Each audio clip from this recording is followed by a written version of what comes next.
Alright, so let's talk about Boy Meets World. Boy Meets World originally premiered in September of 1993 and was canceled in May of 2000. It aired for 7 seasons on ABC and entered broadcast syndication in 1997. Now, from what I can understand about the pilot episode, Ryder Strong and Will Friedle are not in the original pilot. Also, the room that they used for Eric and Corey were changed. And there was another girl that was supposed to play the role of Topanga. But due to the fact that the chemistry between her and Ben Savage wasn't good, Michael Jacobs decided to replace her and actually decided to get Danielle Fishel after seeing her performance on an episode of Full House. Now, the series basically was about a young boy growing up, hard knocks, learning life lessons. He lived next door to his teacher, the same guy who was his teacher through elementary, junior high, high school, and one of his professors in college. And so Corey navigates through life. In the first season, we see that it's Corey, Sean, and Minkus, played by Lee Norris. Now, originally, there was an episode in the first season where there was supposed to be another young man with lines who has a sister. However, for some reason, that young actor could not make it to film that episode, and so all of his lines ended up going to Ryder Strong. And as the series progressed, right, originally, that's why a lot of people thought that Sean had a sister. He didn't. It was just the lines that Ryder Strong had that was given because the other actor did not show up to do that episode. As the storyline is established for the character Sean Hunter, he went from living a middle-class life to now, in his second season, we find out that he lives in a trailer park. He has a mother and a father, Chet Hunter and Verna. However, he finds out later on in the series that Verna wasn't his real mother, and that his real mother was actually a stripper that ran away. Vera was the one who became his mother after she got married to Chet. And in understanding that whole process, we learned that Sean has a half-brother by the name of Eddie that is introduced in 1996. However, Eddie is wiped clean from the slate, and we get introduced to a totally new brother by the name of Jack, who is played by none other than, yes, you guys guessed it, Matthew Lawrence. Now, I'm pretty sure for some fans that was kind of a shock, right? Because it's like, wait a minute. Sean, with the character Sean, we know originally that he had a half-brother. Now he has 2 half-brothers, but here's the thing. Eddie is never mentioned again at all. So the character of Jack is introduced, I believe, in season 5, right? And this is when, Corey, Topanga, and Sean are getting ready for their senior year, right? And then another character is introduced by the name of Angela Ward, played by actress Trina McGee Davis. At the time, Davis was 25 years old, playing a 17-year-old high school student. As she recalled about her experiences on the show, she said that she endured a lot of racism, and that for the first 25 episodes that she shot, I believe that's what she said, that, the cast didn't really make her feel welcomed. Like, they didn't really say hi to her until after she had been there filming a certain amount of episodes. And you gotta understand, she was the only black character on that series, and she was written as a love interest for Ryder Strong's character, Sean Hunter. But let's go back to the beginning. The first season of Boy Meets World is very different from the rest of the series, right? Considering the fact that this show was created for ABC's TGIF. And back then, TGIF had family-oriented shows such as Hanging with Mr. Cooper, who ended up going there after its first season, Family Matters and Step by Step. This was also the reason why Perfect Strangers got removed, because Perfect Strangers wasn't a family sitcom and it got pushed to Saturdays during, I believe, its 7th to 8th season. But anyway, let's get back. So yeah, the first season of Boy Meets World is more family oriented, right? And you can tell by the orchestral music that's used. Almost every scene of transitional music uses some portion of the theme song, because the show was a more family type situation. When the show went into its second season, things got revamped a little bit. Now it was more in the vein of a Saved by the Bell or California Dreams type of show. And you guys remember how Topanga was in the beginning, right?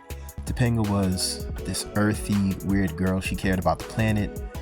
And then by the second season, she immediately changed, right? So in the second season, the boys go to the 7th grade. More characters are introduced. We have Frankie Stechino, and then we have Harley Kiner. There's another young gentleman that hangs around them, Jason Marsden. He's in a few episodes as a recurring character, and this is where we really get to see the series progress into more than just a family sitcom. Now it's about, more teenage things. The first day of high school, Corey and Sean are pretty much worried about their image and everything. And as the season goes on, we notice that Ben Savage's voice changes. As a matter of fact, when you go to, at the start of the second season, his voice had already changed, but then it changed even more towards the end. But yeah, dating, and then Corey and Topanga, they develop feelings for each other. Now in the third season, right, things kind of change. The actress that played Morgan Matthews, for whatever reason, she disappears towards the beginning of season 3, right? According to an interview, or I believe this might have been from the Pod Meets World podcast, Lily Nixay didn't want to continue acting, and so she left. It isn't until episode 14 that the character Morgan is brought back, this time played by, yes, none other than Lindsay Ridgway, who stays with the series until the end. As we go into the 4th season, we see that Eric is trying to get into college, and he ends up not going simply because he failed in school. He graduated high school, but he failed. And then I think it was something to do with his SATs. He had to take it over again. And yeah, I mean, what more can I say about the season? Oh, wait. I forgot. Let's go back to season 3 real briefly. There is a character introduced, Eli Williams, played by Alex Desert, however you say it, and he is the boys' media arts teacher. He only lasts 1 season. Matter of fact, let me go back to season 2 real quickly. Alright, so season 2, Anthony Tyler Quinn joins the cast as Mr. Jonathan Turner. He also ends up becoming Sean's guardian, I believe in season 2 or 3, after Chet decides to go on a hunt to find his wife, Verna, because Verna has run away. For whatever reason, she had her reasons that she wanted to leave. And the interesting thing about the Mr. Turner character, right? We remember, and I want to say this happened this was like in season 4. It could have been. Yeah, I think this was in season 4.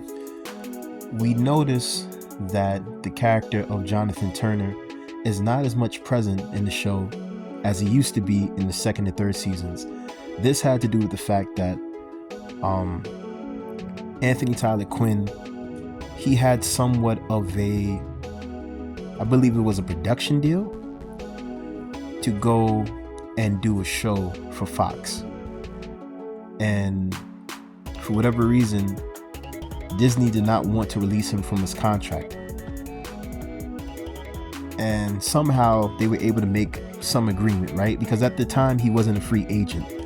He was still working with Disney, still working for Touchstone Television, doing Boy Meets World. And I forgot what happened, but they were able to make some agreement and he was able to leave the show. And so his character is left with a cliffhanger. If you guys remember, Sean and Mr. Turner, they begin to not see eye to eye. And then Sean feels like he's not loved and he ends up going into this cult, right? And then something terrible happens. Mr. Turner gets into an accident with his motorcycle and he ends up being on a respirator. And this is the time when Corey, Mr. and Mrs. Matthews, Mr. Feeney, and Topanga all come together at the hospital to be a support system for Sean. And the episode ends with Turner moving at least some of his fingers. Like he's still, even though he's been badly wrecked in this accident, he still can move. Now, at that moment in time, we thought, okay, that's it. Because nobody knew whether or not his character ended up being dead or alive. However, we can confirm that his character came out of the coma that he was in the accident. And we can tell because Lee Norris makes an appearance in the 5th season episode of Graduation in 1998. Now let's get back. Let's go to Lee Norris right now.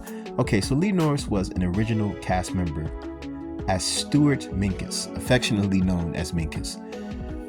And after that, he was dropped from the series.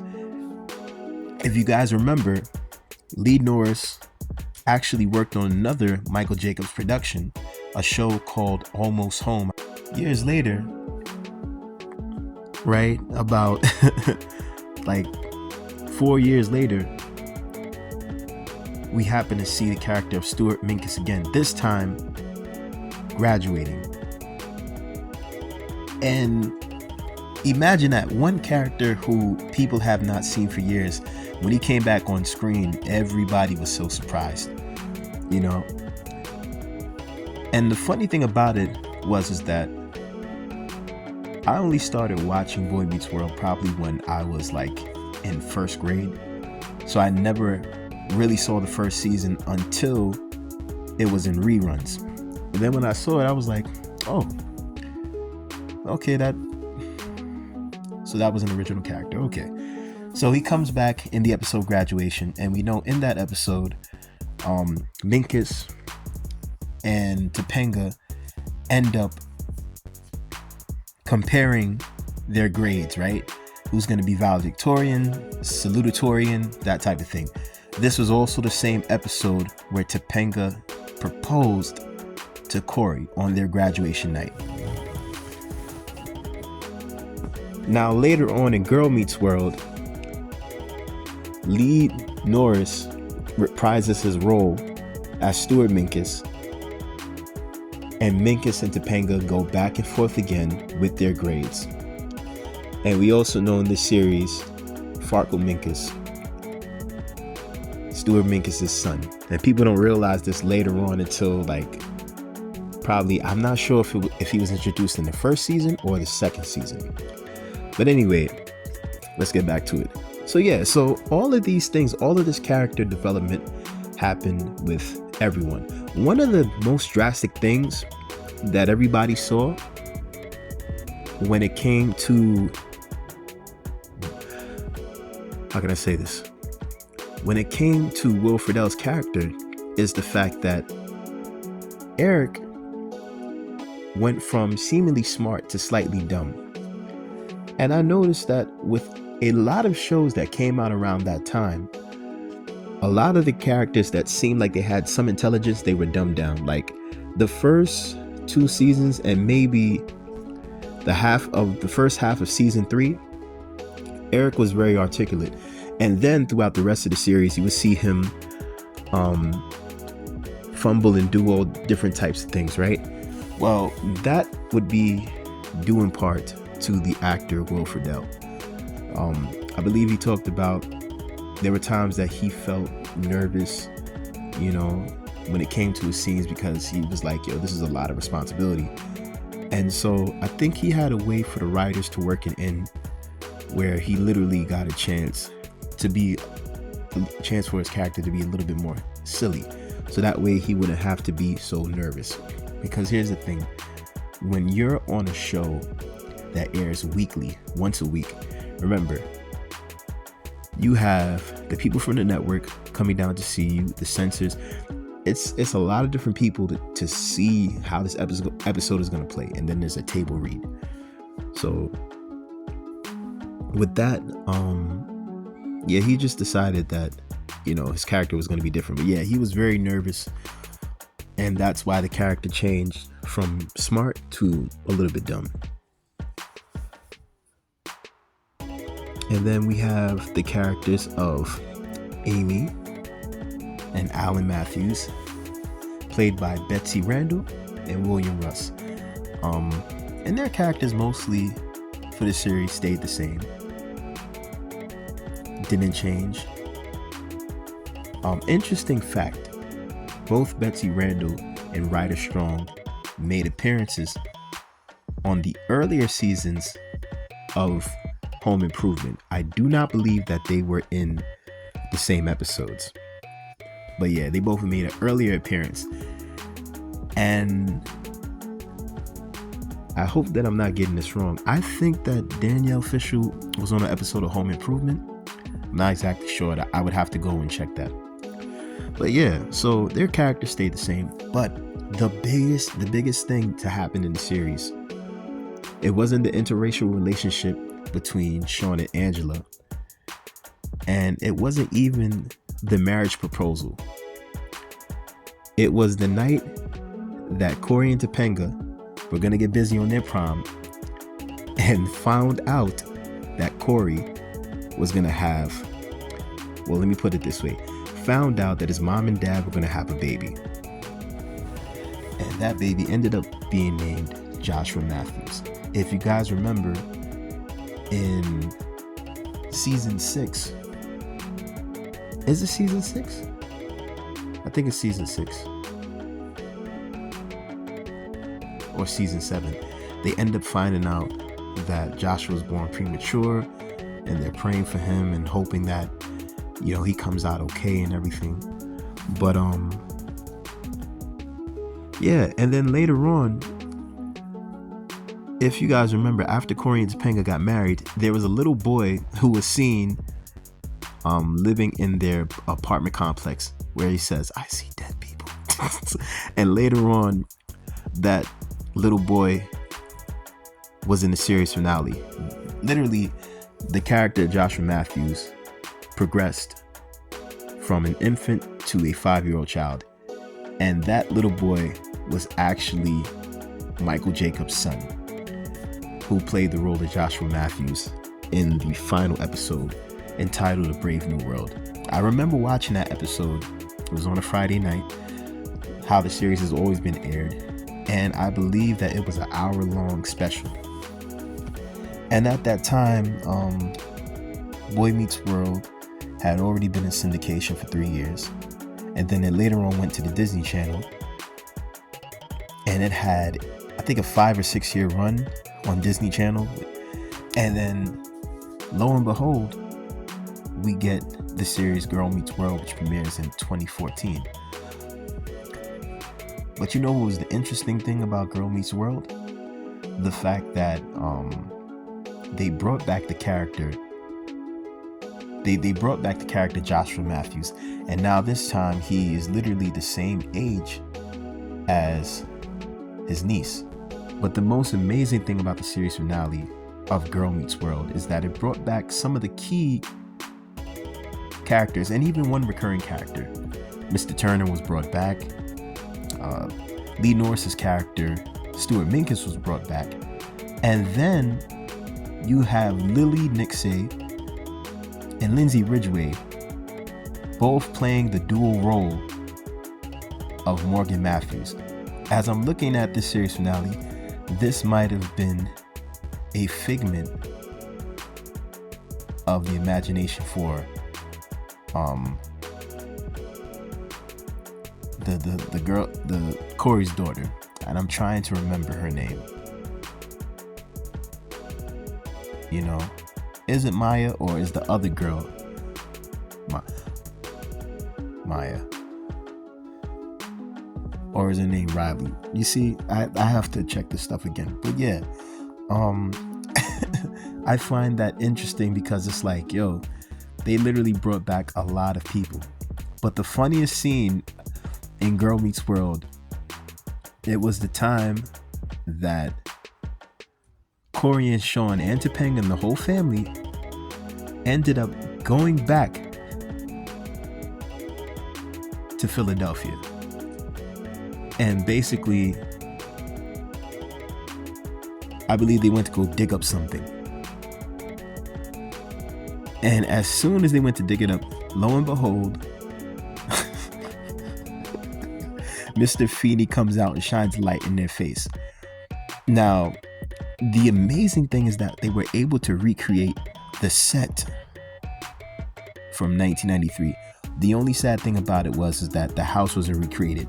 So literally, when you see them at Mr. Feeney's house, I guess it's sort of revealed that the Matthews sold their property, and now it's an empty lot. Literally, their house does not exist in the Girl Meets World series. However, they still live in Philadelphia, as it is apparent when they come and visit Corey and his family in New York City. The one character that I think everybody would have liked to see come back was probably Rachel, played by Maitland Ward. And even though she was only a part of the show for, I want to say, the last 3 or 2 seasons, you know,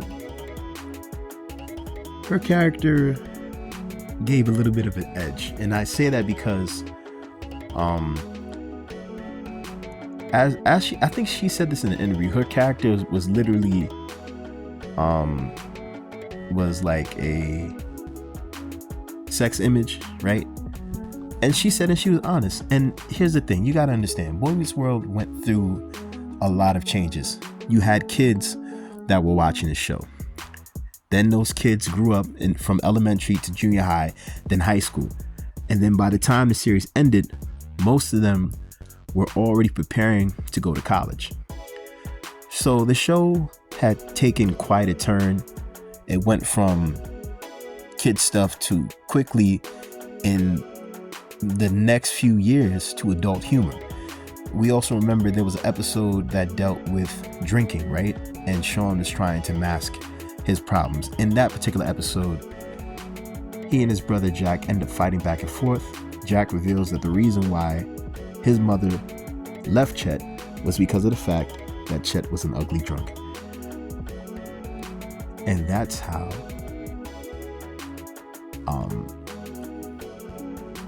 that's basically how Jack ended up living with his stepfather. And the funny thing is that when Sean found out about him, you know, he was very upset. He was resentful. He was like, yo, how could you leave him there by himself? But here's the thing. Jack was a kid. His mother was like, yo, I'm leaving bouncing. Found a man to love her. And found someone that basically wasn't a drunk, you know. But the series had a lot of twists and turns. One of my favorite episodes was the episode with the garage sale, where Corey just decides he's going to organize everything without Eric. And this is the first time in the show that we genuinely see Eric angry. When I say that, I mean, this is the first time that he's angry with Corey. And I'm not talking about the episode where he was supposed to leave and go to college and him and Corey got into a fight. I'm talking about literally him not wanting to. No, matter of fact, this is the second time we've seen Eric angry with Corey, because that first episode was intense. If you remember, Eric threw the ball out of the window and literally was like, "Oh, you want it? Here, catch." And then Corey pushes Eric. They end up on the floor. And then Eric's like, "Yo, I'm leaving. I don't want the party," and all this stuff. But boy, that was an intense episode, if there was one. But yeah, so I hope you guys enjoyed this commentary on Boy Meets World. And if you have suggestions for me to do any other topics or favorite shows or music, please let me know in the comment section below. Peace.